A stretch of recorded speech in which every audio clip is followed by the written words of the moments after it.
What is going on, dudes and dudettes? So let's see how, not PayPal, let's see how our fantasy football team did this week. No spoilers. And there you go. Ended up losing 140 to 118 to the seventh best team. It was probably the eighth best at the time. And he played three guys that didn't even play or get him points, and he just had one big game against with one of his players, and a couple other guys did pretty well, and that's all he pretty much needed. A lot of my guys underperformed. If they hit at least their projections, we would have won this game by at least 10 to 15 points, but it's the way the cookie crumbles. So when it comes to see Josh Allen had a big time opportunity to get more points. He was projected for 36, only got 21. Devontae Adams projected for 15, couldn't even get past 1 point. Ayuk did better than his projection, which was nice.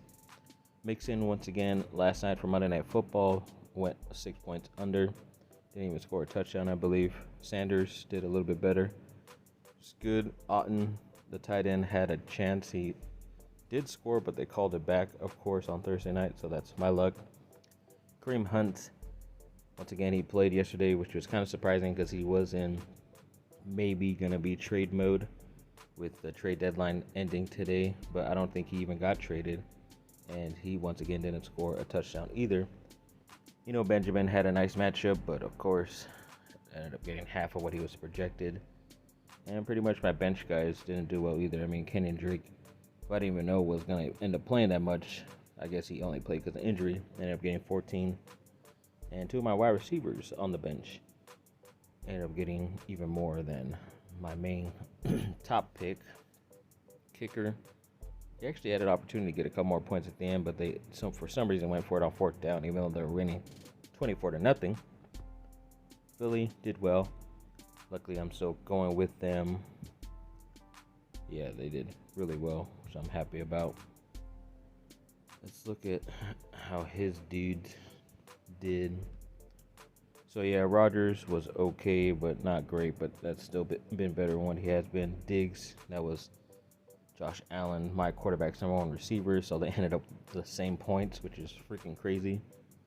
Chase had 0, Dobbins had 0, Akers had 0, but then Pitts came from the dead. You know, he freaking hasn't been doing good. Last week he did okay, but this week he did even better. And then, of course, his guy, A.J. Brown, ended up going for 41. Of course, Singletary, Buffalo guy, had 8. His kicker somehow had 22. And his Baltimore team still got him 2 points.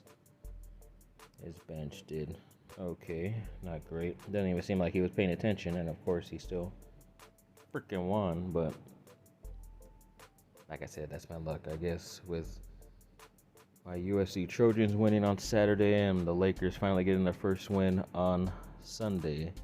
The rule of 3, something bad had to happen. And because the Chargers weren't playing this last weekend, it had to be my fantasy football team. So there you go. Everything makes sense in this world. Yeah, of course, A.J. Brown had almost 30%, which is freaking crazy. That sucks when your defense gets more points, most of your points percentage-wise. So that's my team. Quarterback was second, Ayuk third. Yeah, he pretty much had the lead from that beginning.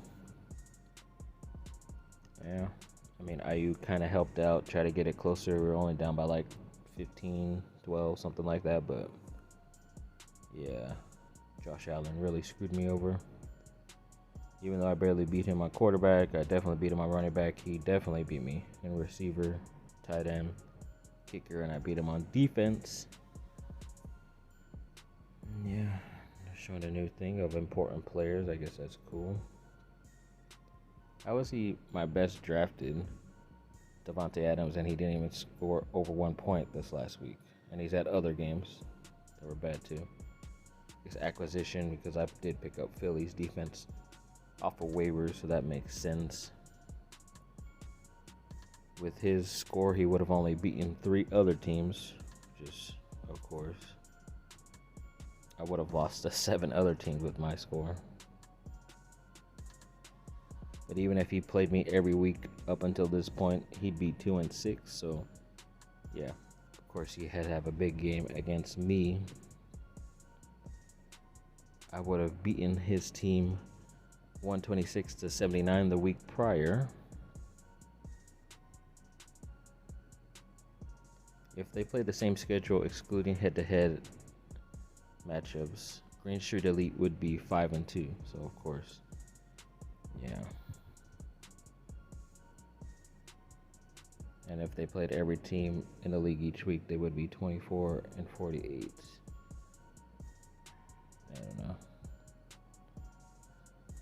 If they played every team every week, Green Street Elite would be 45-27. So yeah, even at 118, yeah, everybody scored pretty high this last week. So yeah, I think I was the second lowest. Yeah, it sucks, but on to next week, which I end up getting Great, my brother, of course. So even more of a high intense matchup.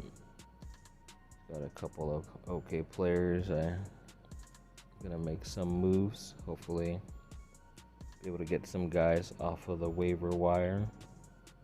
Some pending guys. Some positions. Never know if they could help out. A lot of guys were traded today too, but of course none of my guys were traded. Only James Robinson was traded last week. But TJ Hawkinson, a good tight end for Detroit, got traded to Minnesota, which doesn't make sense because they're in the same division. It's weird. A couple of good defenders were traded away, so maybe looking at the defenses that they were traded away to could be a good thing too. So we'll see.